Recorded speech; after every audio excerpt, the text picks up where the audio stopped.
Hi, it's Mark from Top Local. We're here with Bernie Pawlik, Pawlik Automotive in Vancouver, serving Vancouver and area for 38 years, cars, maintenance and repairs, and trucks, and 18-time winners of Best Auto Repair in Vancouver as voted by their customers. How you doing, Bernie?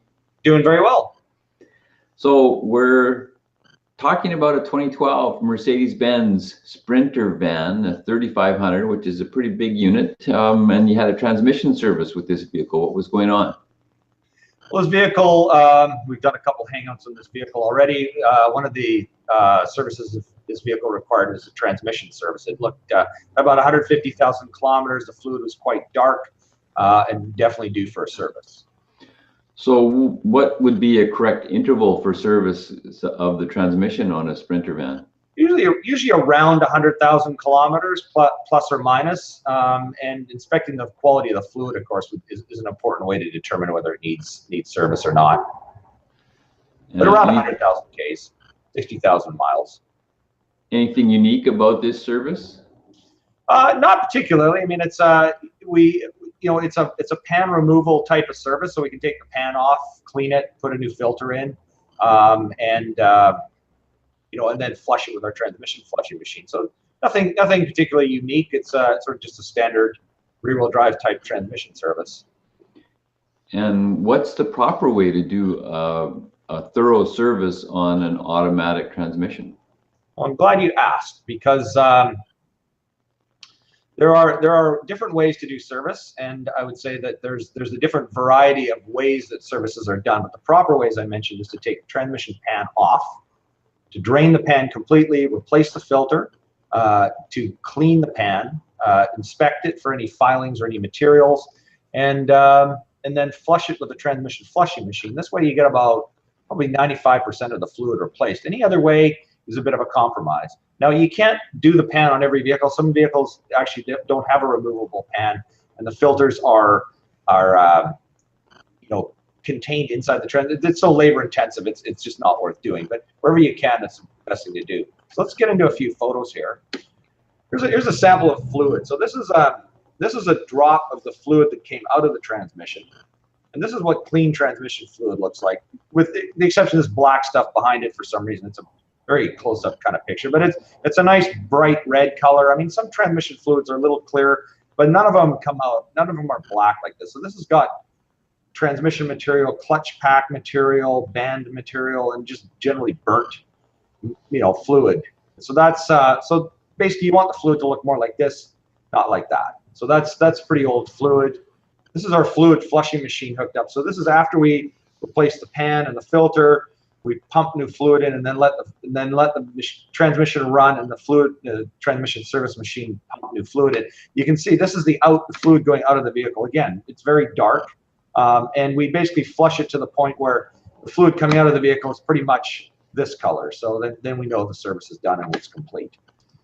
Now, a couple of points on why you want to take the pan off, because you can do the service by just hooking up a machine, and some shops do it. They just hook up the machine. There's some of them have a drain bolt. You can drain the fluid out.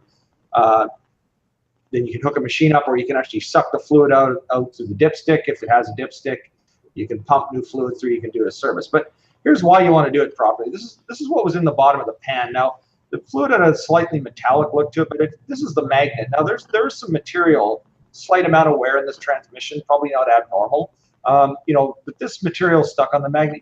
You want to know that, is the transmission full of metal filings? If it is, you let the customer know the transmission is probably not going to last that much longer. There's some sort of serious problem that might need to be dealt with. But here, again, we clean this off. We clean everything in the bottom.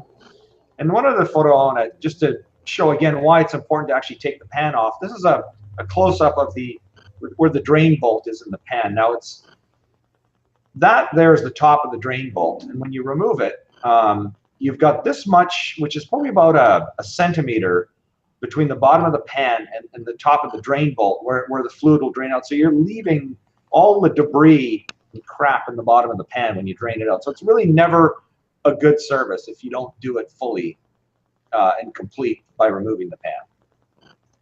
So there's my photo collection for the day. So why would anyone want to do less than a full service? Well, I think it's the way it's presented. I mean, some shops just for some reason they think they can get away with doing, let's just do a quick shop, a quick job on it. Let's get the customer out the door in an hour type of thing. It's a a speedy service type of thing instead of taking the time to go, how do we do this service properly? You don't have to do it very often if you do it right. But we just had a Subaru yesterday where the owner had the transmission fluid flushed twice, and the fluid was dirty, and we looked underneath it, and no one had ever taken the pan off to clean the inside of the pan out. There's a spin-on filter on the side of this particular Subaru. It never even been changed. So again, a couple of services, quick, cheap. Let's get it in out the door, and people are often attracted by a cheap price. So just because the price is cheap doesn't mean you're getting the right service. You need to ask, how do you do this service? If you're going somewhere, do you take the pan off if it hasn't? Do you clean it? How do you do it? So it's definitely more work. It costs more money, but it's done right the first time. And that means your vehicle is going to last longer. It does. It is, for sure. Absolutely. And how are Sprinter transmissions for reliability? Yeah, overall they're pretty good. We rarely see an issue with them. They're generally pretty well built.